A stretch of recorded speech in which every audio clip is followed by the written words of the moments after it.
L'animation des territoires portés par les festivals, elle est une question absolument centrale.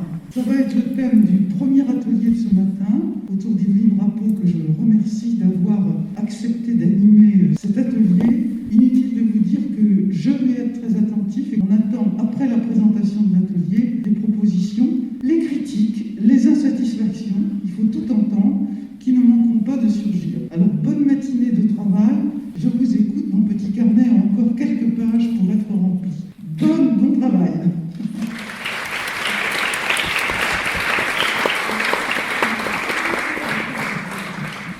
Merci Madame la Ministre et merci de nous honorer de votre présence qui nous donne un petit trac supplémentaire, quand même, disons-le, plus du caractère très particulier de l'enceinte où nous sommes réunis. Oui, cet atelier territoire et festival, bien sûr, est probablement celui qui, de par sa thématique, va rencontrer, est à la croisée des autres thématiques. Alors on l'a vu hier et on va le voir probablement encore ce matin. Bonjour à tous et merci en effet d'être venus partager avec nous différentes réflexions, différentes entrées autour de cette thématique. Je ne peux pas démarrer cet atelier sans dire que nous allons faire l'effort de soulever la chape de fonte qui est sur nos têtes depuis plusieurs mois. On ne va pas l'oublier, mais on va essayer de s'en affranchir au moins le temps de ces états généraux des festivals pour que surtout ce qui nous arrive en ce moment ne nous empêche pas de voir encore et surtout nous empêche d'oublier l'essentiel de ce qui nous motive, nous traverse et des problématiques auxquelles nous sommes confrontés dans l'exercice et dans la mise en œuvre de nos projets. Donc merci aux différents intervenants qui sont présents sur ce plateau et qui ont tous accepté très vite et tout de suite y participer. Donc Frédéric est directeur d'Éclat, qui est le Centre national des arts de la rue et de l'espace public, et directeur également du Festival d'Aurillac. Alain Reynaud est artiste, directeur du pôle national des arts du cirque La Cascade à Bourg-Saint-Andéol et également directeur du festival d'art. Jean-Philippe Lefebvre, alors je suis obligée aussi parce qu'il y a beaucoup de casquettes sur la tête de Jean-Philippe, conseiller municipal de Dole, conseiller régional de Bourgogne-Franche-Comté et président de la Fédération nationale des collectivités territoriales, Chloé Béron, qui est cofondatrice du CIAM, Centre international des arts du mouvement basé à Aix-en-Provence, et qui pilote le festival Jour et Nuit de cirque. Et enfin, Aurélie Delonlé, qui est co-directrice du Festival des rencontres internationales photographiques de Arles et qui pilote en plus du festival en tant que co-directrice un projet particulier dont elle va nous parler ce matin. Donc, soulever la chape de fonte, je l'ai dit, ne pas épuiser le sujet, c'est important de le dire aussi, comme le disait hier matin en introduction de nos ateliers et de ces séances, Madame la Ministre, c'est une étape, c'est une première étape. Cette rencontre à Avignon, elle sera suivie, on le sait d'ores et déjà, d'une seconde étape au printemps prochain qui aura lieu dans le cadre du canton de Bourg. Donc cette première étape, elle a aussi un sens qui est, outre le fait de nous permettre de faire un arrêt sur image sur nos pratiques, sur toutes les questions qui se posent, que nous nous posons concernant les festivals aujourd'hui, c'est de nous mettre en route, de mettre en marche une réflexion commune visant à partager sur de nouvelles bases les enjeux auxquels nous sommes confrontés et trouver des solutions communes entre les porteurs de projets, les opérateurs, l'État et les collectivités territoriales. Voilà, c'est dans cette dynamique lancée hier que nous allons ouvrir donc cet atelier centré sur la relation entre territoire et festival. Alors il fallait faire un choix. Il fallait faire même beaucoup de choix, puisque, on l'a rappelé hier, on dénombre pas loin de 4000 festivals, il est même peut-être question qu'il y en ait 6000. En France, c'est beaucoup, et c'était très content de faire venir, si ce n'est tout le monde, beaucoup plus de monde que ces 5 intervenants qui vont présenter leur projet dans quelques minutes. Il y a donc eu un choix fait de ma part d'essayer d'illustrer, plutôt que de prétendre à faire un panorama exhaustif de toutes les situations, je disais d'illustrer les situations singulières qui, en outre, pourraient être inspirantes. Alors je les ai choisies dans cet esprit pour reconstituer ces expériences, une sorte de contribution à une boîte à outils commune pour s'inspirer des expériences, essayer de retirer leurs aspects les plus positifs et les plus opérants. Là non plus, on ne fera pas le tour de la relation entre festival et territoire. Elle est riche et complexe, donc nous prendrons des entrées, des partis pris en quelque sorte pour l'aborder. La relation, de toute façon, ce que l'on peut poser, c'est que la relation entre territoire et festival,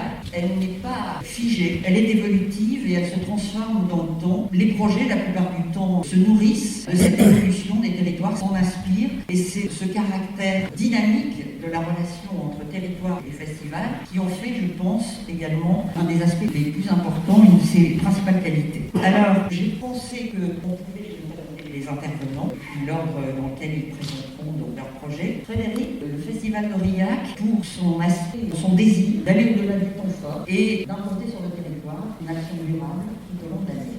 Oui, alors, juste très brièvement, le Festival d'Aurillac se déroule sur 4 jours au mois d'août. Cela devait être la 35e édition cette année.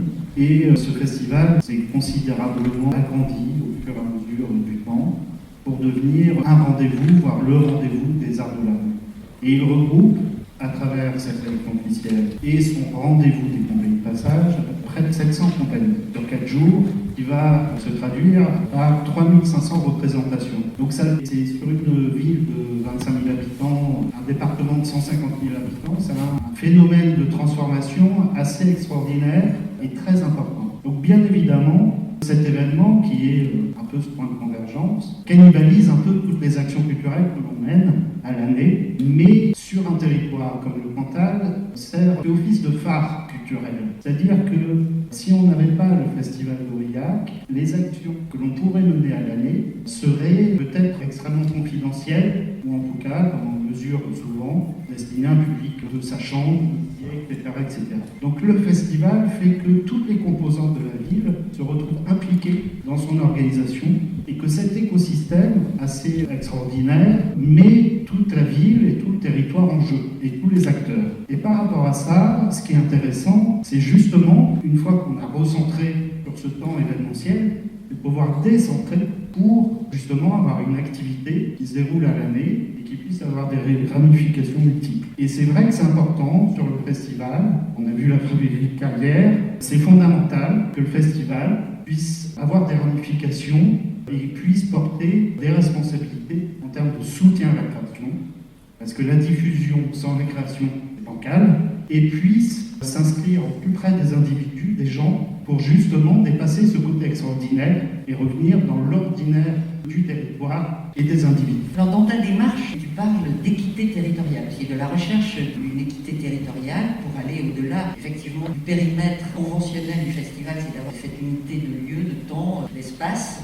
Équité territoriale, donc sur le territoire du Cantal, c'est comment ? Alors, c'est extrêmement difficile. C'est-à-dire que sur le territoire du Cantal, il y a très peu, voire quasiment pas de compagnies implantées, peu d'artistes, peu de techniciens du spectacle. La première métropole est à 2h30 de route, donc peu d'infrastructures en termes de mobilité. Donc ça veut dire que le Festival d'Aurillac, par rapport à un événement qui va être proche d'une métropole, va coûter peut-être 30% plus cher à un niveau logistique. Et d'un autre côté, l'enclavement d'un territoire rural comme le Cantal, cet enclavement génère peu de possibilités de dynamique territoriale, de dynamique économique sur lesquelles on peut s'appuyer pour développer un projet. C'est-à-dire qu'on est extrêmement dépendant de l'argent public sur ces territoires et qu'on a des coûts de fonctionnement qui sont vraiment plus importants qu'un festival ou qu'un projet qui serait sur une zone plutôt urbaine ou métropolitaine. Donc ça, c'est fondamental. Et par contre, ce qui est important aussi, à Aurillac et dans le Cantal, comment on peut favoriser une permanence artistique,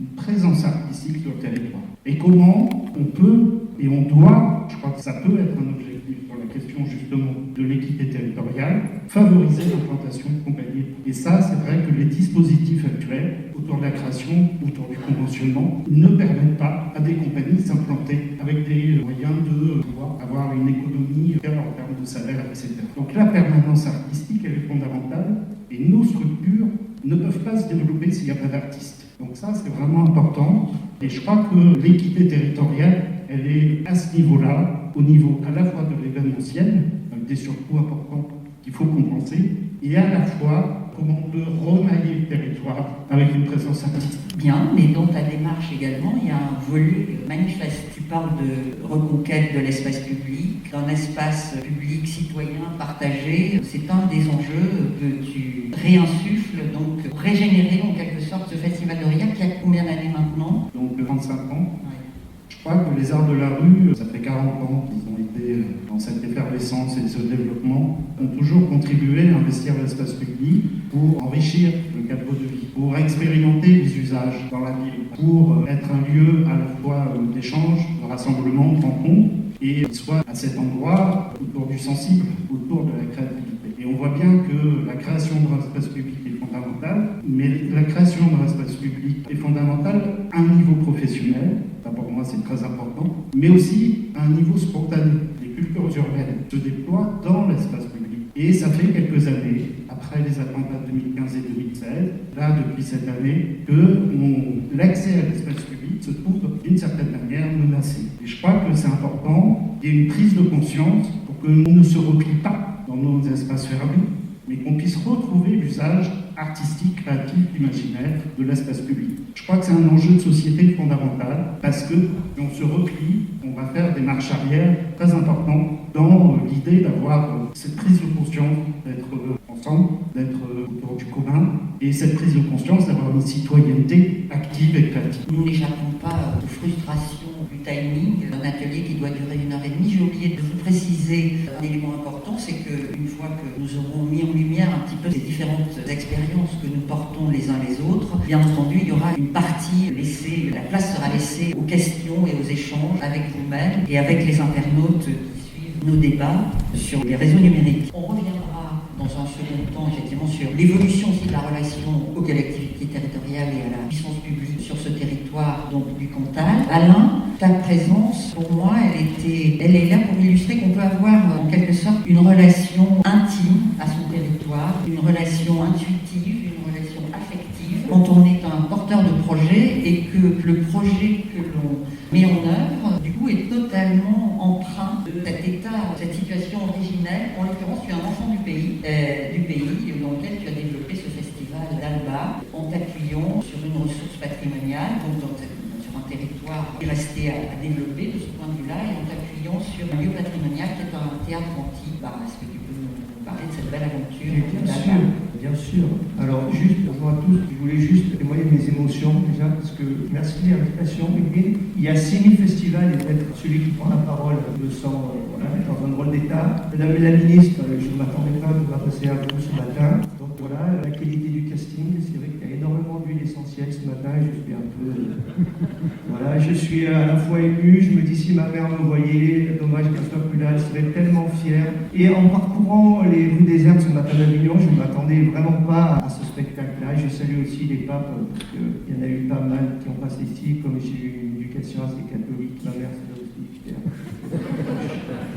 Des grands pontifs, voilà, donc merci pour l'invitation, Yveline. Donc moi oui, je suis Alain Desnaux. Alors je suis un enfant du pays, c'est-à-dire moi j'ai rêvé de faire des grands voyages, d'être artiste, et il se trouve que je suis resté dans mon quartier d'enfance, puisque le pôle cirque que je dirige, c'est mon ancienne école, qui était aussi une école catholique comme toi, et je dois sûrement remercier Dieu de l'avoir fait ce parcours. Donc, je suis un enfant du pays, je suis pour situer, je suis né au XXe siècle et je fais partie de la seconde promotion du CNAC, du Centre National des Arts du Cirque, cofondateur d'une compagnie qui s'appelle Les Nouveau-Nés, NEZ, Quatuor de Clown, voilà, qui s'est pas mal promené. Mais j'ai toujours aimé inventer des mots et inventer des choses, des rêvalisables, j'appelle ça, c'est-à-dire des rêves peut-être pourraient se réaliser. Donc j'ai rivalisé depuis mon quartier d'enfance, et pour moi qui avait à voir avec le spectacle vivant, parce que moi j'ai beaucoup joué en étant petit, et aujourd'hui, quand je dis à mes enfants que je vais travailler, je dis que je vais jouer, donc finalement je ne suis pas tellement en rupture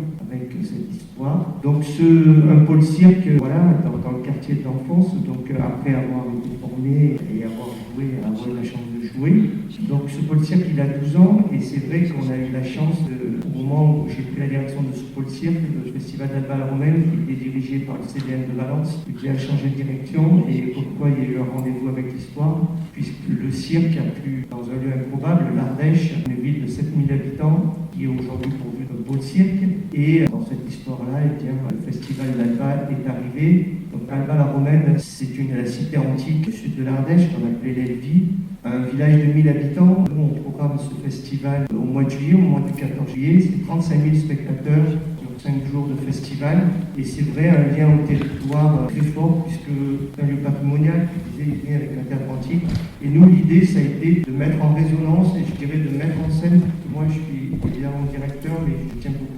mener le métier, celui de clown, de metteur en scène, de formateur parfois, avec celui des directeurs. Et l'idée, c'était de mettre en scène à la fois les gens qui vivent sur le territoire, ou de mettre ensemble, je sais pas, des fois je me sens plus metteur ensemble que metteur en scène, de mettre ensemble un lieu où les Romains finalement faisaient des festivals, sûrement il y a des siècles, des gens d'aujourd'hui, des gens d'un village, des professionnels comme nous, des artistes qui passent à l'année sur une structure qui est évidemment, comme je disais, face à l'argent public, puisqu'on est pris dans des territoires un peu cousins, puisqu'on est vraiment dans la ruralité. Et donc, grâce à cette permanence, à cette diversité de personnes qui vivent sur le territoire, cette diversité de patrimoine, essayer de faire un événement qui ne serait pas en train d'honorer un cahier des charges, mais plus un cahier d'envie, donc d'aller au plus proche des envies, et purement aussi de se dire que la construction d'un pôle cirque et surtout du festival, on a travaillé sur le fait qu'il n'y avait pas, dans le casting, il n'y avait pas de second rôle, tout était traité comme des choses importantes, donc c'est-à-dire finalement les bénévoles, les artistes accueillis, le lien au territoire, tout ce qui se passe est traité de manière le plus efficace. Alors quand on assiste, quand on participe au Festival d'Alba, on est aussi frappé, c'est la raison pour laquelle je trouvais intéressant que tu témoignes de cette expérience, par le fait qu'il y a dans la nature de ce lien au territoire, je le disais, quelque chose d'intime, un passage très personnel, un itinéraire très personnel, voilà, pour construire cette relation, et aussi, j'ai presque envie de dire, un mariage avec un territoire symbolique qui est celui de la culture populaire et des grandes fêtes populaires qui ont vraiment du sens particulièrement sur le territoire du sud-est de la France. Et en l'occurrence, quand on arrive au Festival d'Alba, c'est une sorte de grand banquet populaire. C'est la première image et la première rencontre qu'on fait avec le festival. Et ça, c'est un vrai choix.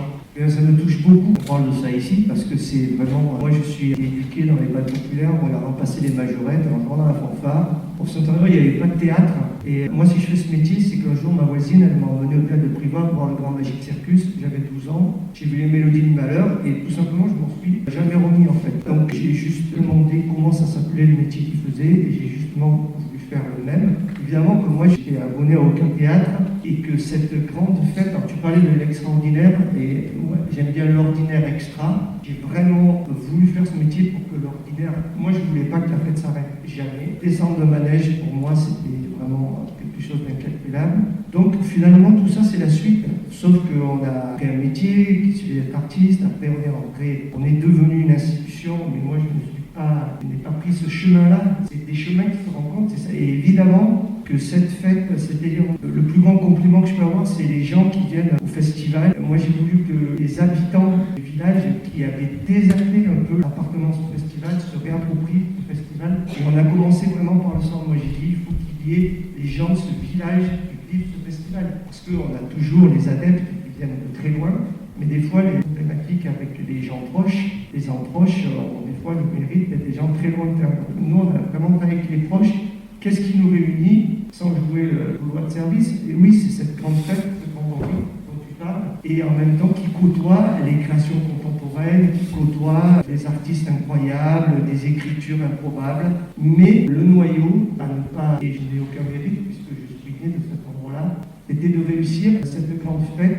Alors je vais le prononcer ici, parce qu'il y a 12 ans qu'on a créé ce festival. Je dis, je veux que ça soit une grande fête populaire, et là, fête et populaire, là, ça faisait beaucoup. Et aujourd'hui, je revendique que le Festival de Pâques est une grande fête populaire, où des gens viennent, et des fois ne vont même pas voir un spectacle, ils viennent voir cette mise ensemble, et peut-être l'année d'après, ils disent, mais qu'est-ce qui se passe? Alors, il y a du spectacle. Alors, c'est presque de manière étonnante un deuxième pas pour pas mal de gens. Voilà, donc je le disais en introduction, merci Alain, merci Frédéric. J'ai enchaîné rapidement pour tous les deux. Deux chemins déjà pointent cette relation pour se construire, pour vivre cette relation entre festival et territoire. Un premier chemin, donc on régénère en quelque sorte en élargissant le périmètre d'action strictement limité au festival au départ, au territoire dans son ensemble. La création délibérée d'une grande fête populaire, donc pour renouer avec la culture et les traditions de ce point de vue-là, même si dans sa forme après le festival n'est absolument pas traditionnel, comme le disait Alain, il est ouvert sur la création contemporaine. Encore un autre chemin avec Aurélie Delanlay, celui qu'a pris et que continue de prendre, parce qu'encore une fois, ces chemins, comme je le disais, la relation est évolutive et ces routes ne sont pas fermées. On continue d'en chercher de nouvelles tous les jours. Donc Aurélie, le Festival de Arles a mis en œuvre un projet singulier de coopération entre le Pôle emploi et le Festival des rencontres que tu pilotes. Et ce projet, pour le Festival d'Arles, vise à renforcer le rôle d'acteur social du festival sur son territoire. Tout à fait, merci beaucoup Julie de nous avoir invités aujourd'hui. On est très honorés d'être là. On est très heureux d'être là aujourd'hui, de pouvoir effectivement partager avec vous ce dispositif qu'on a mis en place il y a quelques années et qui est un aspect moins connu du festival. Alors peut-être rappeler simplement en quelques mots ce qu'est le Festival d'Arles. C'est un festival dédié à la photographie et à l'image sous toutes ses formes, qui présente une quarantaine d'expositions dans 20 lieux patrimoniaux de la ville.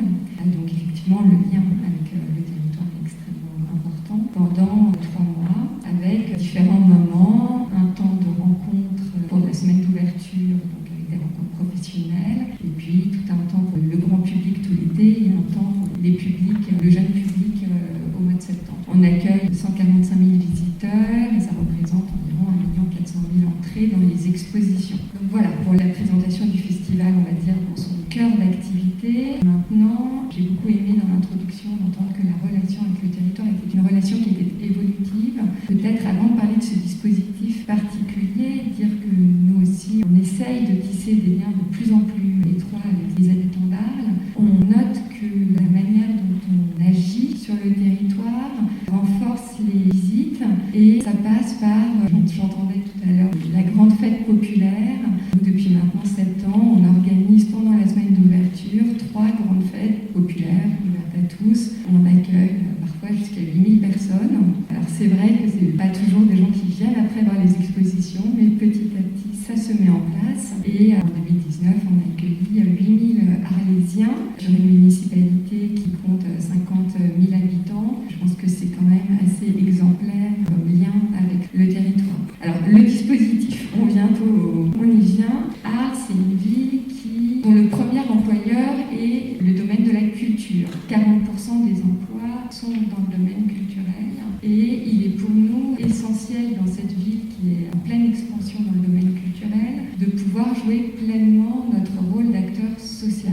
Et cela passe par l'emploi. Alors comment jouer ce rôle par l'emploi? Nous avons choisi de le faire par un dispositif qui répond d'abord à un de nos besoins. On a besoin d'embaucher 200 agents qui sont des agents d'accueil, des agents de billetterie, des agents de sécurité chaque année. On pourrait embaucher des personnes qui sont, on peut dire, immédiatement opérationnelles sur des contrats de 2 à 3 mois, mais on a décidé, on a mis en place depuis de longues années un dispositif qui nous permet d'embaucher des personnes très éloignées de l'emploi, qui sont en raison de leur situation de santé, en raison de leur âge, en raison de contraintes matérielles ou sociales, en raison des accidents de la vie, et évidemment en raison de la tension d'emploi qu'il y a sur le territoire arlésien. Certains sont dans une grande détresse et on leur propose non pas un contrat de 2 mois, mais un contrat de 6 mois qui comporte 2 volets. Un volet de formation et un volet sur le terrain. Et ce volet de formation, il est à la fois pour être formé au métier qu'ils vont faire après à nos côtés, et puis dans un deuxième temps, après le festival, c'est-à-dire au mois d'octobre et novembre, une formation qu'on conçoit avec le Pôle emploi et qui correspond aux besoins d'emploi sur le territoire. Alors, ce dispositif, c'est une vraie réussite, puisque le taux de retour à l'emploi de ces personnes, c'est à 8 mois, 70% d'entre eux ont retrouvé un emploi longue durée, c'est-à-dire un CDD de plus de 6 mois ou un CDI. Je tiens à dire que ce n'est pas avec nous qu'ils retrouvent un poste 1 an après, puisque nous n'embauchons jamais 2 fois les mêmes personnes. Cela nous permet chaque année de faire bénéficier au plus grand nombre de ce dispositif, et en 10 ans, on a permis à 2000 Arlésiens de bénéficier du dispositif. Voilà, dans ces grandes lignes. Voilà, cette expérience est solidement ancrée maintenant. Vous avez des perspectives de la développer, de la consolider, ou elle a des fragilités financières,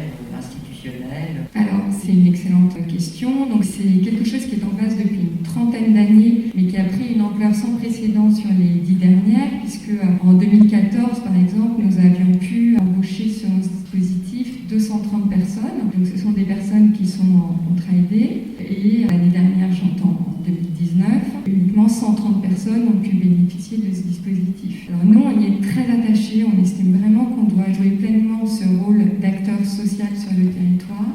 Mais c'est un dispositif sur lequel on travaille main dans la main avec le Pôle emploi, la préfecture, la Directe et Uniformation, qui est notre organisme de formation. Mais il a des fragilités et je dois avouer qu'on le porte à bout de bras depuis plusieurs années, puisqu'il y a eu, vous le savez, de vastes questionnements autour des contrats aidés et une réforme de la formation qui a modifié les conditions d'éligibilité des publics, qui du coup mettent aujourd'hui en danger la réalisation et la préservation de ce dispositif d'insertion qui pour nous est extrêmement important. Donc on verra en fonction de la manière dont les choses vont évoluer. Les pistes qui sont proposées, c'est la création d'un chantier d'insertion. C'est un dispositif qui est extrêmement contraignant, alors même que nous avons au sein de nos équipes une personne qui est par exemple à l'année en CDI qui ne s'occupe que de ce dispositif. On n'est pas sûr de pouvoir effectivement continuer. Merci. Donc on voit qu'il peut y avoir derrière l'image d'un grand festival qui est devenu une institution en la matière, c'était un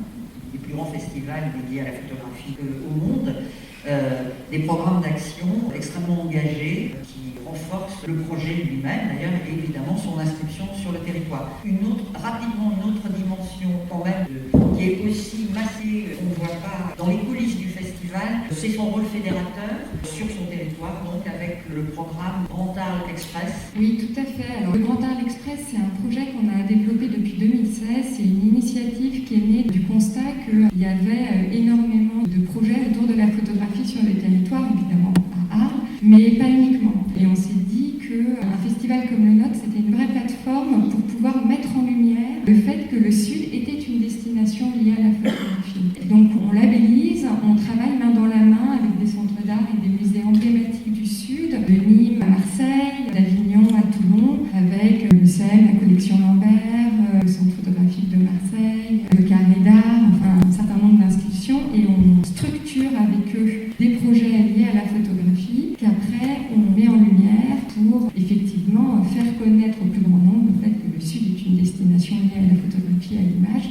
et favoriser les échanges de public entre ces villes. C'est un registre complètement différent, mais ce côté fédérateur nous semble extrêmement important. Et la première année en 2016, il y avait 3 expositions au Grand Arles Express. En 2019, il y avait 15 expositions au Grand Arles Express qui couvraient vraiment l'ensemble du territoire. Et le lien qu'on peut avoir avec les directeurs de ces institutions sont extrêmement enrichissants pour la structuration de cela. Voilà. Donc on a une grande institution, un festival qui développe de multiples manières ses relations et d'une manière inédite parfois, et exemplaire, donc ses relations avec son territoire. C'est un peu le cas aussi de Chloé, mais sous une autre Chloé Béron, donc avec une toute autre approche et puis une toute autre échelle. Donc on voit bien, j'ai oublié de le préciser tout à l'heure, je sais que dans cette assemblée tout le monde l'a en tête, évidemment, quand on parle de festival, j'ai dit leur nombre, leur diversité, mais dans cette notion de diversité, à cette notion de diversité est attachée aussi celle de profil, de gabarit, de format.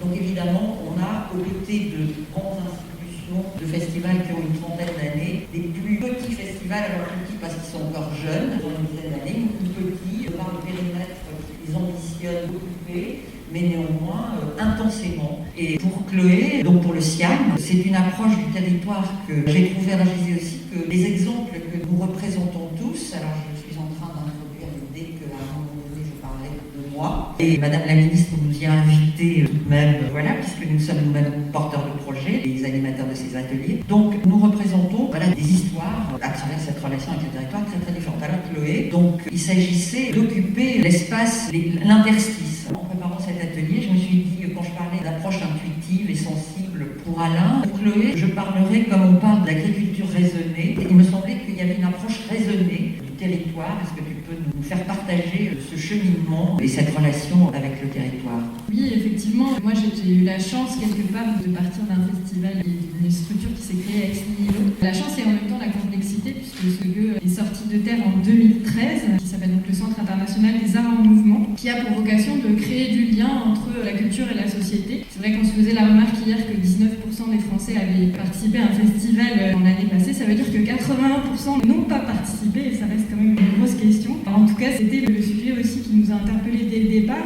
Nous, on est arrivés sur le territoire d'Aix-en-Provence, dans une région très riche de beaucoup de sujets, au niveau culturel bien sûr, mais également sur le sujet social, en termes d'éducation avec une très belle université, en termes également culturels et en termes économiques. Et quand on a créé le SIAM, on s'est dit, avant de démarrer, l'important c'est de réfléchir au territoire sur lequel on s'implante. Et effectivement, un peu comme l'agriculture raisonnée, de faire de la permaculture et d'arriver à ne pas s'asseoir sur des projets qui existaient déjà, à ne pas arriver en faisant un énorme dumping sur ce qui était là, mais plutôt de travailler les manques, ce qu'on pouvait ajouter à quelque part à ce paysage régional. Et c'est comme ça qu'on a déployé le projet. Donc effectivement, avec plus de rationalité, c'est peut-être mon côté ingénieur de formation qui me permet de travailler sur ce volet-là. Avec le SIAM, pour ceux qui ne le connaissent pas, c'est un projet donc, qui est implanté sur un terrain qui fait 5 hectares en bordure d'Aix-en-Provence, à la fois en connexion avec un quartier prioritaire de la ville, de l'autre côté une zone très rurale et en proximité également avec le centre-ville d'Aix, qui nous donne aussi, en termes d'implantation territoriale, de nombreux terrains de jeu qui nous permettent aussi de créer du lien entre ces gens de ces différentes parties de la société qui ne se croisent pas nécessairement et qu'on essaye de se faire se croiser grâce aux arts du cirque. Et c'est ce lien avec le territoire qui nous inspire en permanence, c'est ce qui nous permet aussi de développer des nouveaux projets. C'est à la fois d'aller rencontrer des gens sur le territoire qui nous permettent de déployer de nouvelles pistes de recherche. Par exemple, on a développé un énorme lien avec le monde économique parce que à l'origine, c'est un domaine qui, moi, m'intéressait et d'où je venais et qui, de la crise qu'on vient de traverser nous l'illustre, était aussi un maillage énorme de ce territoire. Il y a beaucoup plus de gens qui sont salariés d'entreprises que de gens qui vont au spectacle. Et donc, ça nous permettait également de faire un lien vers toutes ces personnes sur le territoire et d'essayer de recréer du lien pour les faire revenir dans les différents territoires. Ça nous permet également de comprendre la diversité du public et d'essayer de faire qu'à travers les arts du cirque, qui sont une discipline qui est très populaire, qui fonctionne avec tout le monde et dont on n'a pas peur, contrairement à beaucoup d'autres, on arrive à élargir ces 19% à un peu plus de monde. Alors, les habitants au cœur de ce projet, du festival, donc jour et nuit de cirque, mais ce faisant, c'est aussi la réalisation d'un projet qui développe un nouveau modèle économique aussi pour asseoir son action. Oui, on a déployé un modèle qui est aujourd'hui 50%, à peu près 51% de ressources propres et 49% de ressources publiques. C'est un modèle qui nous permet de doubler notre impact, c'est souvent ce qu'on dit, c'est-à-dire qu'au-delà de l'argent que mettent les pouvoirs publics, ça nous permet également d'aller plus loin, de développer d'autres projets qui, c'est certes un modèle qui est plus touché par la crise, hein, c'est ce que disait l'atelier d'hier, forcément les ressources propres sont plus impactées dans ce type de moment, mais c'est aussi un modèle économique qui nous permet de nous ancrer sur le territoire de manière très variée. À la fois, ces parties de ressources propres sont liées à des projets d'enseignement avec une soixantaine d'établissements sur le territoire, mais également à des projets en lien avec le monde économique, puisqu'on essaye de programmer par exemple à l'intérieur des entreprises, en lien avec leur savoir-faire, en lien avec les valeurs qu'ils souhaitent partager, pour également, à la fois pour développer ce modèle économique et en même temps pour trouver du lien avec de nouveaux types d'habitants. Ça permet d'apporter une réponse à leurs problématiques, ça permet d'être curieux de son territoire et ça permet également d'apporter du sens à un endroit où finalement la culture ne se glisse pas nécessairement énormément. Et ce modèle, au fur et à mesure de son développement, parce qu'il est jeune, c'est un projet qui a 8 ans, c'est ça, donc il n'a pas encore fêté ses 10 ans, est-ce que la crise sanitaire a particulièrement exposé, comme elle a exposé, nombre de projets, mais est-ce qu'au-delà de cette crise sanitaire, est-ce que ce modèle économique fait ses preuves et finalement a un bel avenir devant lui dès lors qu'on aura passé cette crise qui nous ébranle tous? Moi je pense que oui, depuis longtemps on développe un projet bien avant cette crise-là, dans l'interstice, c'est-à-dire un projet de court terme. On a dans le paysage culturel, il y a beaucoup de projets qui se déploient à moyen long terme, c'est-à-dire des programmations 1 an, 2 ans, 3 ans à l'avance, y compris pour les résidences. Et nous dans cet interstice, on avait vraiment décidé de ne pas programmer à plus de 3 ou 6 mois. Alors évidemment, la crise sanitaire nous a testé dans la version extrême de ce dernier moment, mais c'est cette souplesse en fait qui est très intéressante par rapport à la crise qu'on traverse et à ce qui va en rester, c'est justement cet état de lieu intermédiaire, c'est-à-dire sans nécessairement vocation à devenir énorme, c'est pas l'idée, mais plutôt de garder cette souplesse et cette agilité, puisque dans un écosystème il faut des gros, des moyens, des petits pour faire que tout ça vive. Je pense que ce modèle économique en connexion très étroite avec son territoire a beaucoup d'avenir et d'ailleurs le lien qu'on a avec nos partenaires, ce lien très étroit et notamment avec le monde économique, nous permet aujourd'hui d'avoir un très fort soutien du territoire. Et effectivement, la crise qu'on traverse nous a très durement touchés. On se trouve un peu entre deux, c'est-à-dire pas du côté des grandes institutions qui sont nécessairement très vite aidées, ni du côté du tout privé où il y a eu également des aides, on est un peu entre les deux. Mais néanmoins, quand on a fait part de notre désarroi dans ce moment, puisqu'on a repris, nous, un festival très rapidement, On a repris le 12 juin une activité de festival qui a eu lieu tout l'été, justement parce qu'on était en lien avec cet écosystème fort de compagnies, etc., et de techniciens, de prestataires. On a eu un énorme retour de nos partenaires du territoire et beaucoup de messages de soutien de nos partenaires économiques de toute taille, TPE, PME, grands groupes, et d'ailleurs bien plus souvent que de nos partenaires culturels, qui étaient plus inquiets du sujet, alors que l'on partage avec ces partenaires-là la question du risque et l'importance de la prise de risque pour aller plus loin dans le développement et essayer d'être un laboratoire pour de nouvelles idées. Alors, merci Chloé. Alors, pour ma part, il va falloir que Jean-Philippe patiente encore quelques minutes. Nous n'échapperons pas à la tradition où l'élu et la parole politique est invité à s'exprimer après, en dernier, si je puis dire, mais c'est aussi pour se nourrir, je le sais, puisque nous avons préparé cet atelier ensemble avec Jean-Philippe, de toutes ces expériences et ces relations singulières au territoire que nous représentons tous. Alors, comme le disait Chloé, il faut des petits, des moyens, des grands. Je porte un projet auquel j'ai souhaité donner une dimension. J'ai voulu faire un grand festival, voilà, en Normandie. Je dirige les 2 pôles nationaux des arts du cirque de Normandie, un qui est dédié à la création et l'autre à la diffusion. Donc il allait de soi pour moi qu'il était possible déjà de penser le développement d'un projet en s'appuyant sur la mutualisation de moyens, la coopération, et à commencer par ces 2 pôles. Et la chance que j'ai eue, c'est d'avoir ce projet en tête à un moment où les régions fusionnaient. Il y avait donc 2 Normandies qui n'ont fait plus qu'une lorsque j'étais en capacité donc de pouvoir diriger ces 2 structures, donc toutes les 2 dédiées au cirque contemporain, mais toutes les 2 avec une mission, donc porteuse d'une mission complémentaire, création et diffusion. Et ce grand festival que je souhaitais mettre en œuvre, je souhaitais le développer à l'échelle de la région tout entière. C'était d'ailleurs un des seuls moyens, ce n'était pas avec les moyens, ce sont des établissements publics, des EPCC, les 2 pôles cirque, établissements publics de coopération culturelle. Un modèle, c'est mon expérience, c'est l'expérience que j'ai de ces EPCC, un modèle qui, pour moi, fait ses preuves du point de vue de la concertation et de l'engagement concerté entre l'État et les collectivités territoriales. Je vis de soutien des pouvoirs publics dans ce projet, précisément parce qu'il y a cette instance, cette gouvernance EPCC qui, à mon avis, autorise une assise très très forte donc, de concertation entre État et collectivités territoriales. Donc ce grand festival, il était possible de le développer qu'en mobilisant, en proposant aux différents opérateurs culturels du territoire de s'y engager. Aujourd'hui, ça fait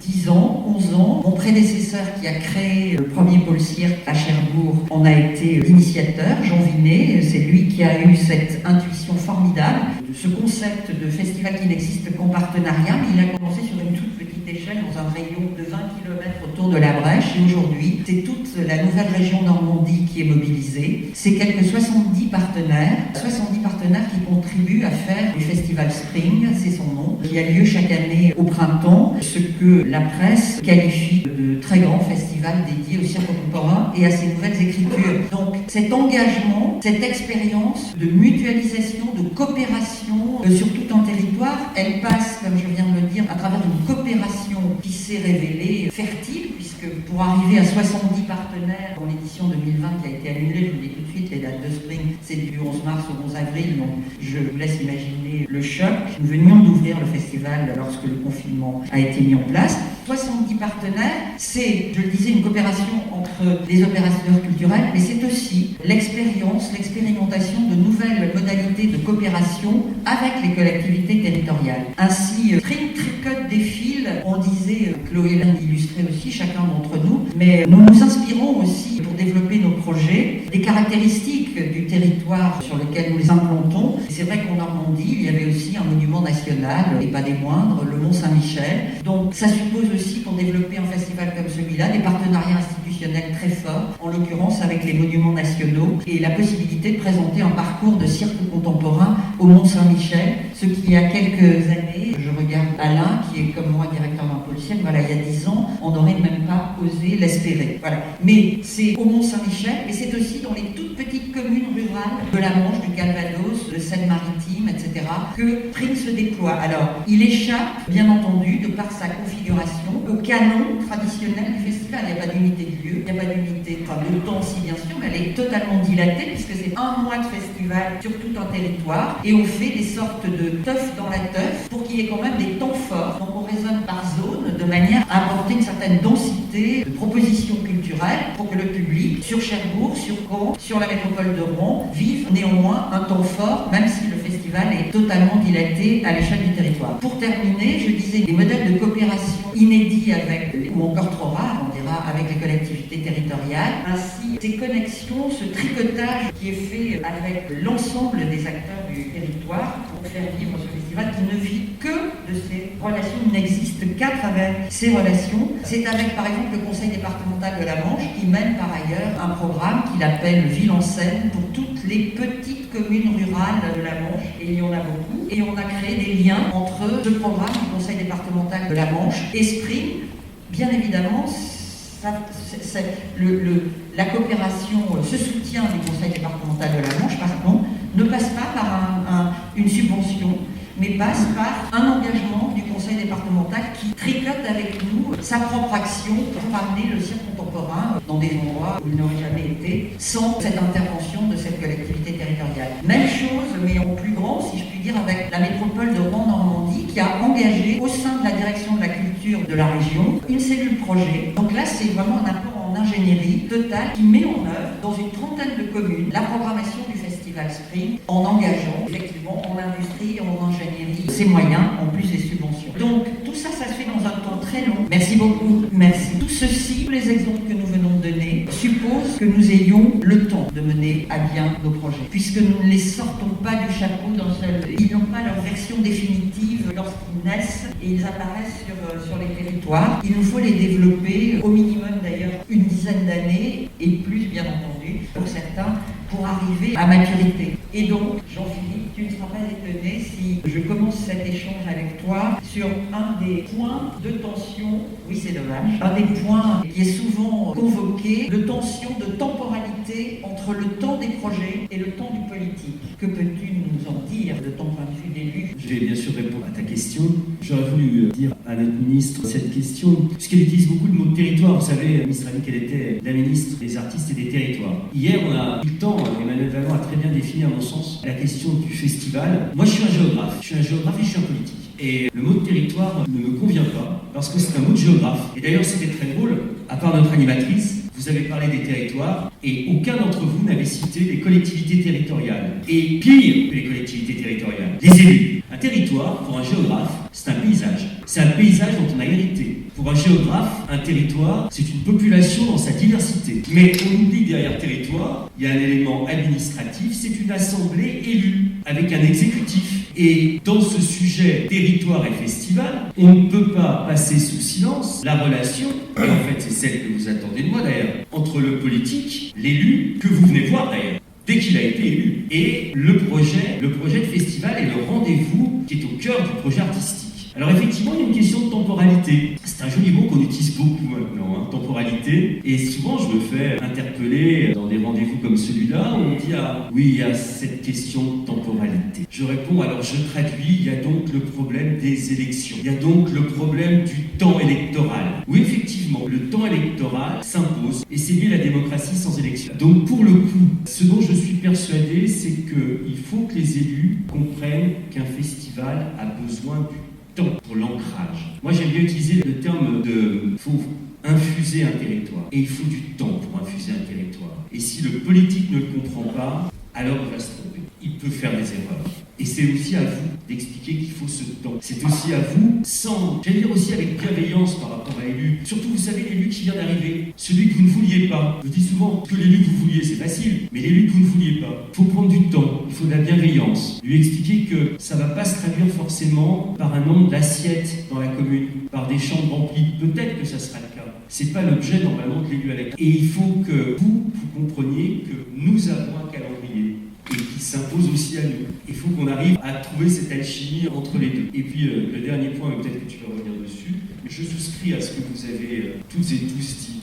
C'est cette relation avec une population. Et pour un élu, moi mon sujet, c'est pas le public. Parce que pour moi, le public, il est calibré. Moi, mon souci, mon rendez-vous, il est avec une population d'une ville, d'un département ou d'une région. Et tout ce que vous avez dit, pour que ce soit possible, il faut effectivement ce temps long dont vous parliez, que je connais bien, moi, je suis du Jura. Vous savez, je prends cet exemple d'une commune qui s'appelle Moiran en montagne.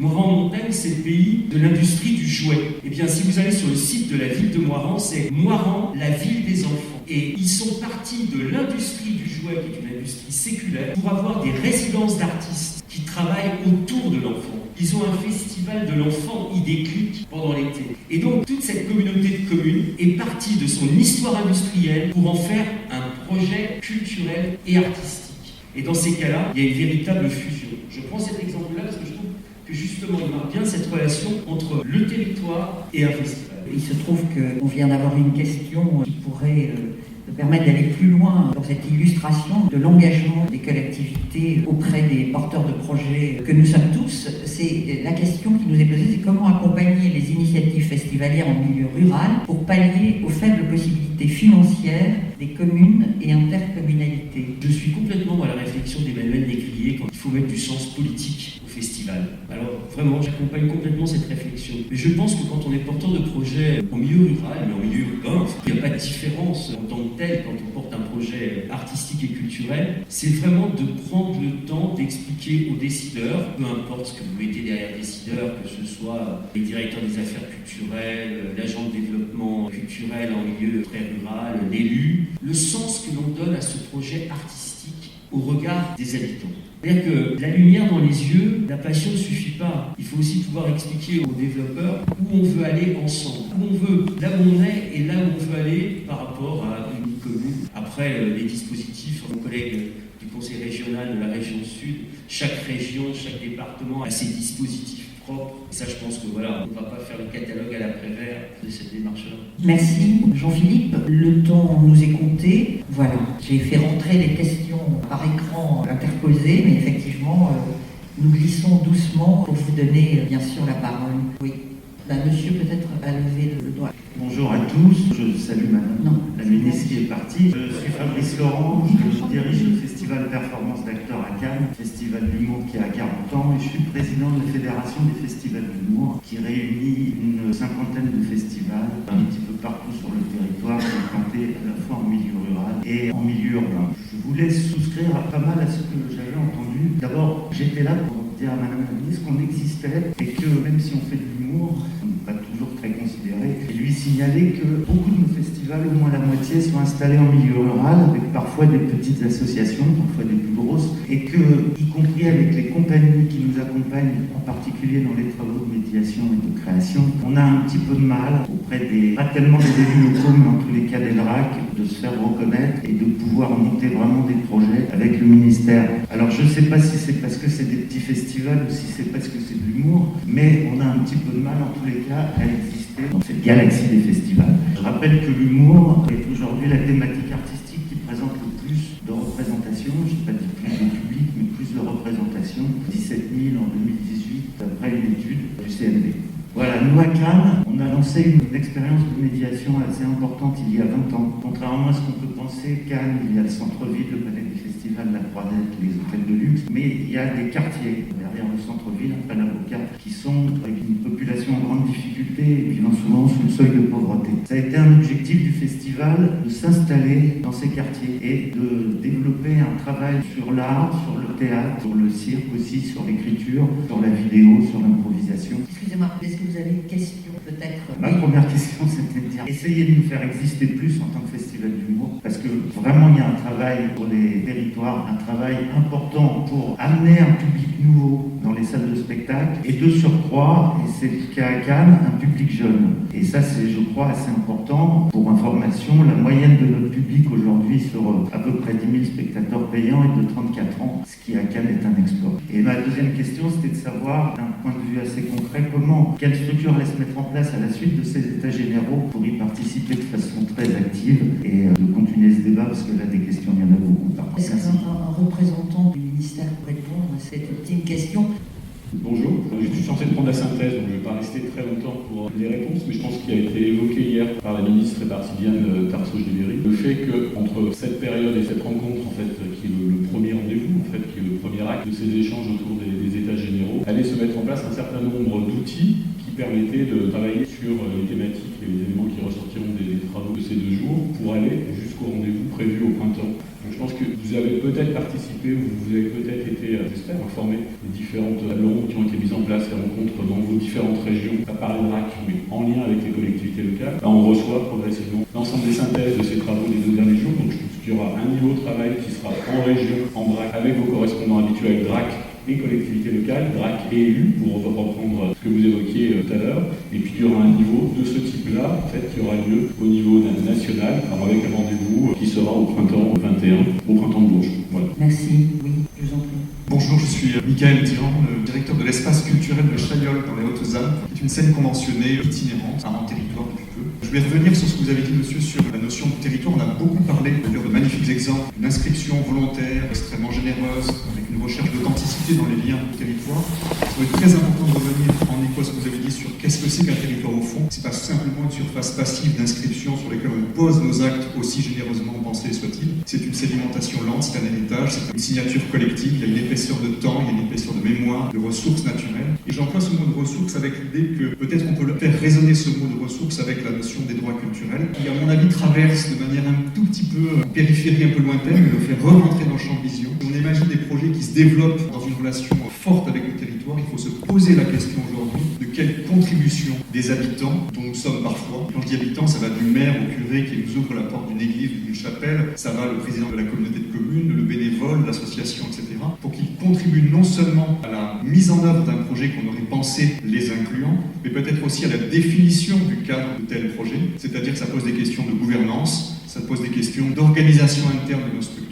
Et si on pense le projet de territoire avec ce terme de 2 territoires, c'est-à-dire puisant dans le territoire quelque chose de vital, de palpitant, il faut refaire entrer dans le champ de vision les habitants de manière pleine et entière, y compris sur des questions de responsabilité. Voilà, et je m'exprimais simplement au nom, évidemment, de l'espace culturel de Chaillol, mais aussi comme adhérent du Prophétique et de France Festival. Merci beaucoup. Merci, je pense que c'est une occasion, mais j'aimerais que Jean-Philippe puisse réagir parce qu'il a aussi un point de vue en tant qu'élu, mais aussi voilà, sur les droits culturels, cette notion en effet que je souhaitais réintroduire, et merci de l'avoir fait de manière aussi claire et synthétique. Juste, si j'oublie que je suis géographe, je dis que les historiens connaissent bien la notion de pagus, de pays. Vous savez, c'est incroyable, cette vieille notion gauloise du pays, on la connaît tous et on est incapable de la situer pour le coup géographiquement, et pourtant on sait, on est dans le pays de X, et ça on le sent. Parce que justement, il y a quelque chose d'imprimé et c'est vraiment dommage, ça n'a rien à voir avec les pays administratifs qui ont été inventés. Je suis ce que vous disiez, mais d'autres interlocuteurs ici ont parlé effectivement de cette relation avec la population qui renvoie aux droits culturels et à cette envie. Il se trouve qu'à Dole, dans la ville dont je suis élu, il y avait une fête votive depuis 4 siècles, la Pentecôte, les fêtes de Pentecôte pour les catholiques, devenue pour tout le monde la Pentecôte. Et quand je suis revenu aux affaires, la question était de se dire, mon prédécesseur avait mis en place un intelligent rendez-vous autour des cirques et des fanfares du monde.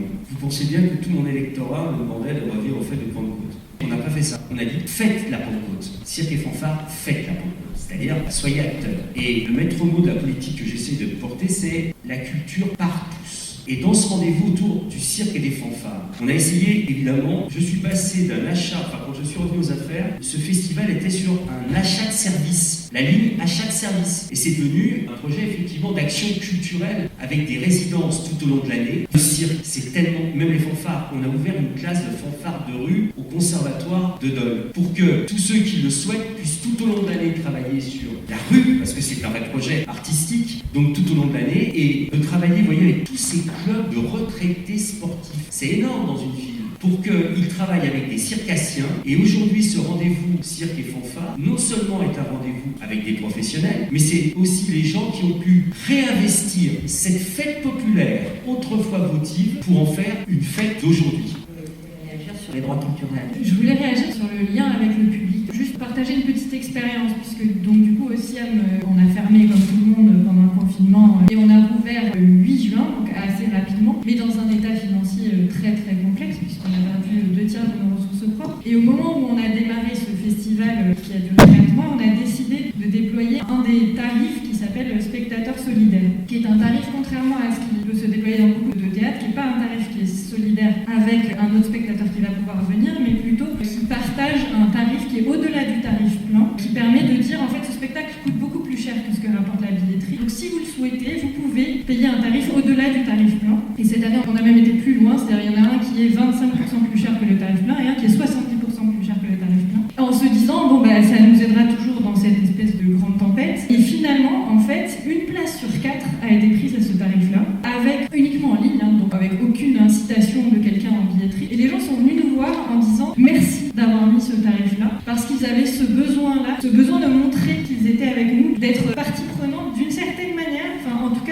pousser le fait que cette action-là, cet événement-là, ce lieu-là, ils souhaitaient le soutenir et ils souhaitaient en faire partie sans nécessairement agir sur la gouvernance ou sur son développement ou sa programmation, mais juste faire partie d'une grande équipe qui faisait que ça, c'était possible. Donc effectivement, on sent qu'il y a un besoin, une envie de la population de marquer son attachement à un certain nombre d'acteurs de leur territoire, et c'est le lien avec ces gens-là, je pense, qui fait cette solidarité.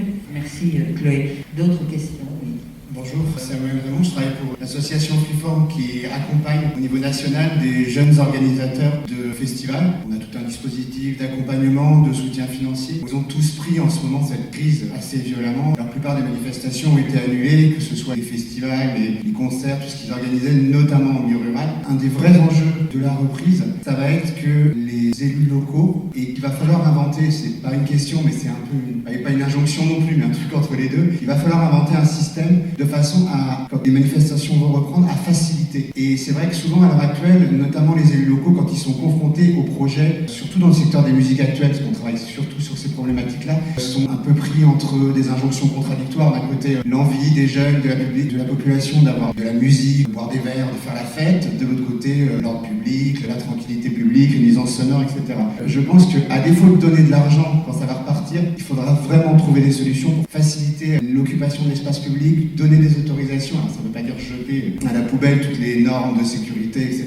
Mais faciliter, accompagner, soutenir. Et je pense que c'est vraiment quelque chose qu'il faudrait réfléchir maintenant, tant qu'on est un peu, malgré nous, et forcé au calme. C'est comment est-ce qu'on va repartir et comment on va faciliter, inciter, faire que ça existe, même sans argent. L'initiative privée, associative, elle est super riche. Elle n'a pas forcément besoin de... Elle a besoin de soutien, je ne vais pas dire le contraire, mais elle peut faire sans, mais il faut laisser faire et dynamiser. C'était tout à fait en lien avec l'axe sur lequel je voulais solliciter, faire rebondir le propos de Jean-Philippe. Tu voulais dire quelque chose, Frédéric? Oui, je voulais dire qu'il faut qu'il y ait une vraie prise de conscience le fait que la culture est un service public.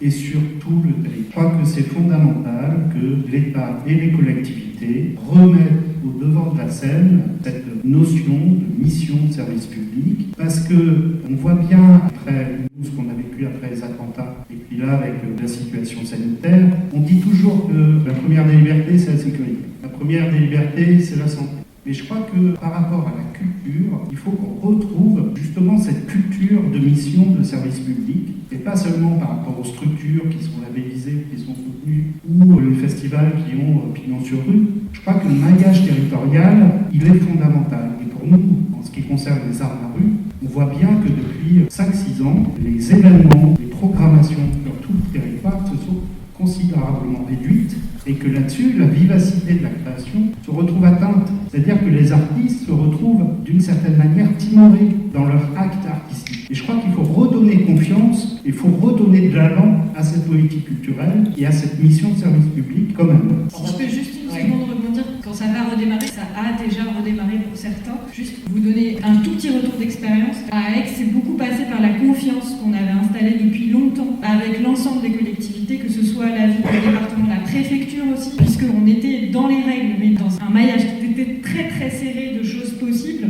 Et je pense que c'est cette confiance qui a fait aussi qu'on pouvait redémarrer tous ensemble, et aussi l'investissement d'espaces-temps disponibles, c'est-à-dire des endroits qui étaient fermés ou qui nous étaient pas forcément attribués et qui pouvaient être utilisés à des moments où ils n'étaient pas utilisés par d'autres. Je pense qu'il faut vraiment retravailler cette confiance parce qu'on y va ensemble. Et nous, on a eu par exemple pendant le festival 3 visites de la police par jour pendant tout un temps. Quand la situation sanitaire s'est renforcée, mais finalement plutôt bienveillante et d'accompagnement au respect de ces règles sanitaires. Tout à fait. Cette notion de qualité, de relation aussi que les porteurs de projets qui font la richesse donc, de ce panorama de nombreux événements et festivals qui maillent le territoire, cette relation de confiance qu'on doit établir effectivement entre nos interlocuteurs institutionnels et parfois financeurs, que sont l'État et les collectivités territoriales, c'est absolument fondamental. On est effectivement dans des modèles les uns les autres différents mais néanmoins nous recherchons l'efficacité aussi à travers ces différents modèles pour construire cette relation de confiance que tu viens d'illustrer, Chloé. Oui, madame, avec une question.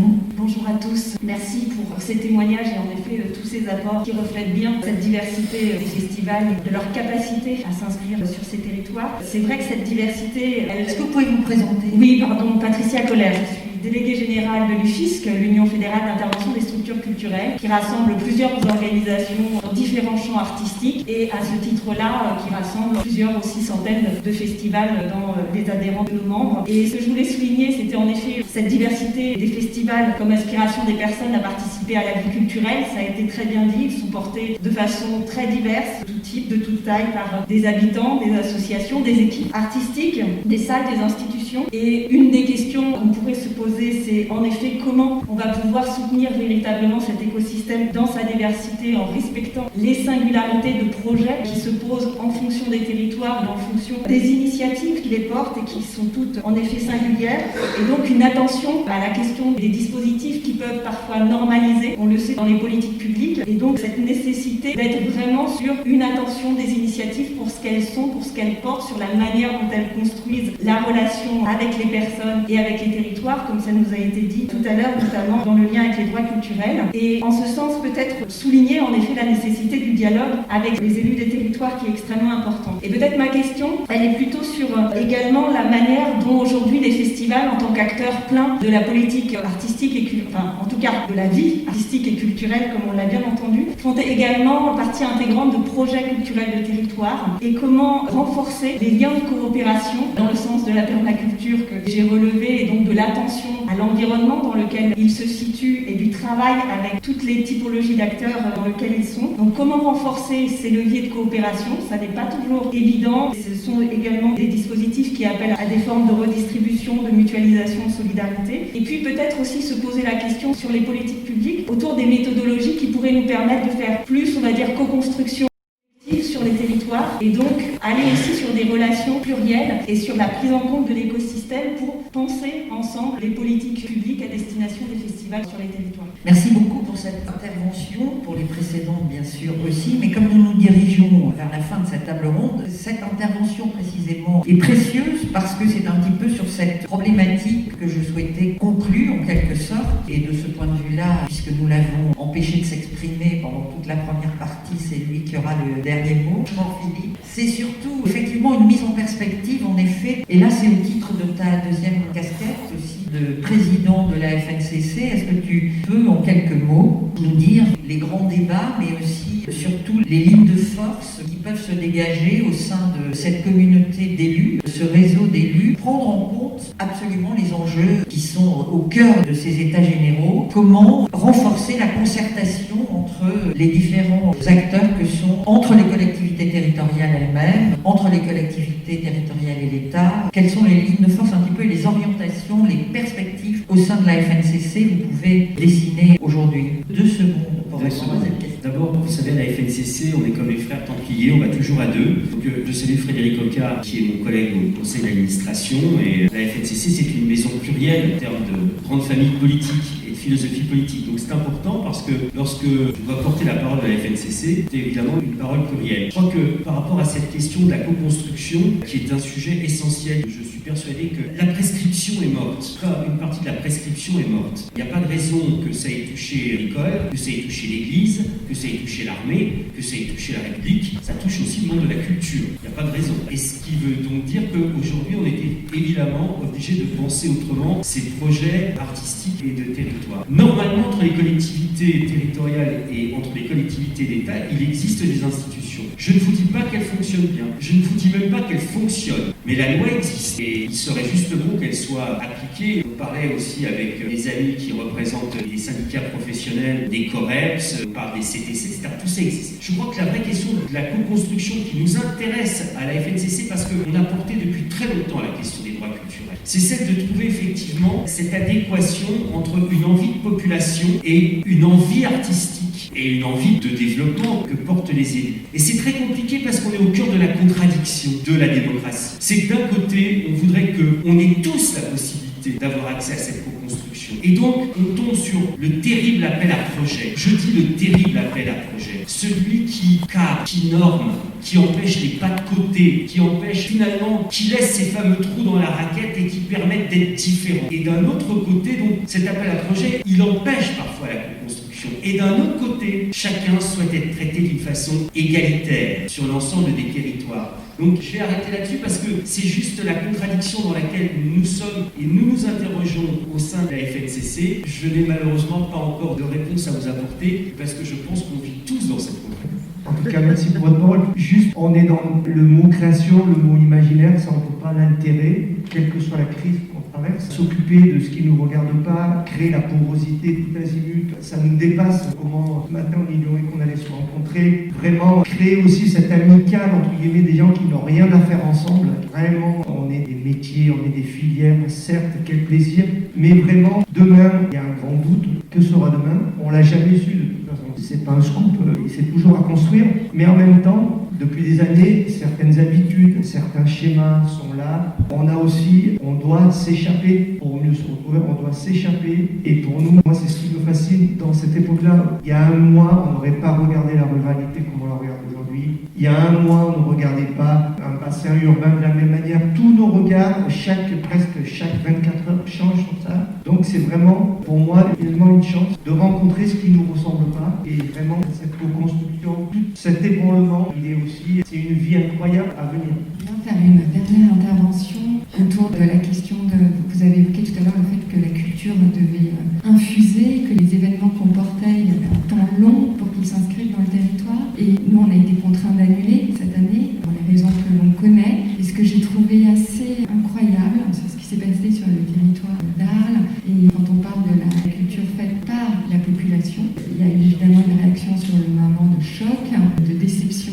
Mais au fur et à mesure des semaines, les Arlésiens se sont ressaisis de cet espace qui était laissé libre par les rencontres, à la fois l'espace-temps, les lieux d'exposition qui étaient laissés libres, et il y a eu tout un événement organisé par la population qui ont programmé plus de 60 projets autour de l'image et de la photographie. Et ça, pour moi, c'est un signe qu'on a réussi à trouver notre place sur le territoire et qu'ils se sont saisis du projet et ils l'ont porté. Mais du coup, cet exemple formidable, Aurélie, appelle immédiatement la question: qu'allez-vous en faire de cette initiative dès lors que les rencontres d'Arles reprendront, comme je l'espère, leur forme habituelle l'été prochain? Exactement. Vous allez garder ce... Alors, ce sont en fait un ensemble d'associations qui sont structurées et on est en échange avec eux, évidemment, et donc comment articuler cela l'année prochaine. Bon, je pense que c'est une excellente conclusion au sens où cet enjeu de co-construction, on peut le suggérer comme étant le thème d'un des ateliers sur lequel rebondir au printemps prochain, c'est co-construire, mais comment tous autour de la table, entre les différents protagonistes concernés que sont les porteurs de projets, la population, les habitants, le public, et bien évidemment le monde des finances et des financeurs que sont les entreprises et les pouvoirs publics incarnés par l'État et les collectivités territoriales. Merci. Une ultime question, oui. Bonjour, Aurélie Fouché, déléguée générale de Profedim. C'est pas vraiment une question, juste une petite prise de parole, parce que je sens que les colonnes sont parcourues par une certaine impatience. Juste pour redire, il y a beaucoup de gens qui font des choses assez extraordinaires et qui ont été encore plus extraordinaires cette année dans cette salle. Donc je voudrais, ça a été dit par la ministre, mais juste aussi rendre hommage à tous ceux qui font des choses et dire que ce matin, c'est très inspirant d'entendre des expériences, des pratiques qui sont des très bonnes pratiques, peut-être à modéliser ou pas. Voilà. On a d'un côté parlé de nos problématiques, de l'autre côté de nos bonnes pratiques. Je crois qu'il faut ensemble qu'on fixe aussi un agenda pour savoir comment on transforme ça en action, comment on transforme ça dans des actes qui engagent et l'État, et les collectivités, et les professionnels. On est tous venus pour ça. Ça serait dommage qu'on se quitte en fin de journée simplement en ayant chacun apporté un témoignage ou une problématique et qu'on n'ait pas fixé cet agenda. Parce que si l'idée c'est de faire ça toute la journée et ensuite de se retrouver au printemps de Bourges, je pense que la réponse, effectivement, comme le dit Jean-Philippe, nous ne sommes pas le ministère, mais nous avons entendu hier, merci pour cette intervention, nous avons entendu hier, ne serait-ce que dans l'engagement de la ministre, son intention de passage à l'acte. Donc je pense que tous les collaborateurs du ministère qui accompagnent ces ateliers, qui sont auprès de nous ce matin et cet après-midi, vont s'employer à faire la synthèse de tous nos échanges et pour précisément construire une plateforme concrète qui réunisse et les problématiques que l'on a soulevées et les exemples entre guillemets vertueux, certains ayant été illustrés ici, mais tous ceux